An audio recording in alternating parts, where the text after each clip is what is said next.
This video is sponsored by Case Filters. Hi everyone, I'm Alister Benn and you're watching Expressive Photography. In today's video, I want to ask the question, are you cropping wrong? Now, of course, the words right and wrong are always a bit up for debate when it comes to art, but what I want to do is look at the constraints of the camera that you have, the options that you have in camera in terms of how you can frame things and crop things actually at the time of capture, and then of course diving into processing and looking at the different ways that we can crop after the effect. Now historically, for those of us who shot film or continue to shoot film, something like this, my Hasselblad 501cm, this is a 6x6 medium format camera, so the aspect ratio is 1:1 at the time of capture. That in itself is a creative limitation, given that I can only shoot 1:1 aspect ratio with that, although of course I could crop the images after I've taken them. Most modern digital SLRs like this Nikon D850 are a 3:2 aspect ratio, which actually looks almost panoramic in comparison to this camera, which is my current Fuji GFX 100S, which is a 4:3 aspect ratio. So if we dive into Lightroom here and look at a 4:3 aspect ratio and what it really looks like, then we can start to examine what we can do and the different ways that we can approach cropping and aspect ratios. I'd like to thank Case Filters for their continued support of our work and would recommend anyone looking to upgrade their filter systems to check out the great range of options available, from traditional holders through to the fully magnetic systems. I exclusively use Case Filters because of their exceptional quality and durability. They never let me down. Click on the link in the description below and use the code Alister for a 5% discount. So if we look at this photograph here, this is a 4:3 aspect ratio taken with my Fuji GFX 100S back in the winter when it wasn't as hot as it is now. And the 4:3 is a really classic aspect ratio. If we were to go in and look at a 3:2 aspect ratio, you can see just how much more panoramic a 3:2 feels in comparison to the 4:3. 4:3 has a bit more height. The 3:2 obviously is much more stretched. If you ever look at a vertical 3:2 aspect ratio, you would just realize how thin they are.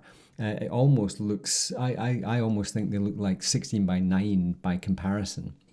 So we are limited by the tool that we have in the field. So if you have a medium format camera and you're shooting 4:3, if you have a digital SLR or a current mirrorless full frame sensor, you are at 3:2. There are all sorts of different aspect ratios.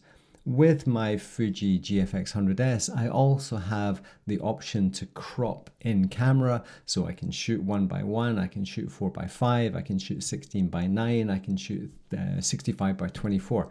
We have all of these different options, and we are very fortunate that most of these modern cameras don't crop away the pixels. So if we go back to this scene and I go back to the original, that is the full frame. But you will see if I go to as shot that I actually composed it as a square 1:1 at the time of capture. And obviously 1:1 is an aspect ratio I really like. I have a history of it with my Hasselblad, and for example, the book I just published, Out of Darkness, every single photograph, all 132 of them, are squares. So I do love a square aspect ratio, and it is something I still tend to do an awful lot. However, if we go back to the full frame, let's consider the pros and cons of cropping by feel or cropping for content versus using one of the more standardized aspect ratios.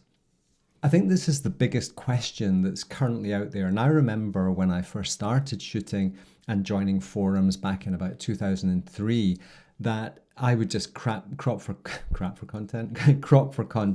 So I would uncheck this little padlock icon, and I would say, okay, well, I want that, and that is me fine. So I would just choose the aspect ratio that I felt just fitted that photograph. And I remember back then getting somewhat criticized by people who I thought knew better than me by basically saying that I should be using the standard aspect ratios of, say, 4:5 or 1:1 or whatever, because if I wanted to create a body of work, it was better to have them all with a similar aspect ratio or the same aspect ratio than having just this random, every single image was its own identity. I think at the end of the day, this is personal choice, and I think my opinion of that has softened over the years. I think I used to be a little bit more rigid in my thinking that we should sort of, if we're going to put a body of work together, they should all be exactly the same aspect ratio. And of course, with Out of Darkness, the book, I did just do that. I made all of the images square. Now, I quite like this crop. I think it has all of the content that I want in the frame and nothing more. And I think that is what cropping means, is to include the content that you want and nothing more. You are containing everything that you want to say about the scene into a very concise little package. Now, if I was to change this and go back to 4:5, you will see that I considered 4:5 was the closest aspect ratio to the one that I just made there. You'll see that I'm actually introducing some areas of the frame there that maybe I don't want to include in the frame. And if I crop it in from the left-hand side to get rid of the stuff that I don't want, then I end up losing some of the top or some of the bottom. Maybe that would work. So every time I go into a set aspect ratio, then I have to start working with the content within the constraints of that aspect ratio. So I think at the end of the day, your choice as a creative person should not be limited. I think that is a very, very important thing. However, once you start pulling bodies of work together to display in a gallery, for example, either an online gallery or an exhibition or something like that, or you want to produce a book, having a constantly changing diversity of aspect ratios can be quite challenging for the viewer, for the people who are receiving your work. I think that is the biggest negative of just randomly cropping or cropping for content or cropping each individual image for itself.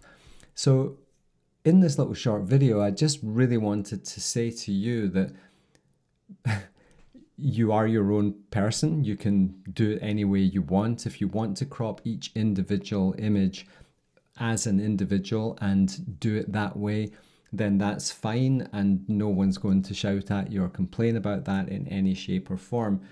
However, think about how they're going to look if you want to bring together a body of work. Now, obviously, Instagram, we all shoot squares and we present squares, and that's how they overcome that, is that you just go with a 6:6 or a 1:1. That's, and it just all looks great. When it comes to your own body of work, do it your way and live with it. Don't feel pressurized. I used to say to people, you should use standardized aspect ratios. And I'm easing off on that opinion now. I think you should be a little bit more free to crop any way you want. Creativity shouldn't have constraints, and aspect ratios can be perceived as restraints. So there you go. That's my 2 cents on this little topic. Thank you very much, as always, for watching these videos. And if you've got this far, then give yourself a pat on the back and a gold star to stick on the fridge.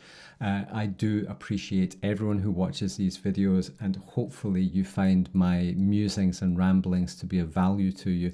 Jump into the comments. Tell me, am I making the videos that you want to watch? And is there anything specific that you would like me to cover in the future? I'm going to be taking off very shortly to start my autumn workshops throughout September, October and November, and we'll be bringing you some videos from Iceland, the north coast of Spain and the west of Scotland. So I very much look forward to spending some time out in the field and sharing those adventures with you. But for now, that's it from my studio at home, and yeah, get cropping. Thanks for watching. Bye for now.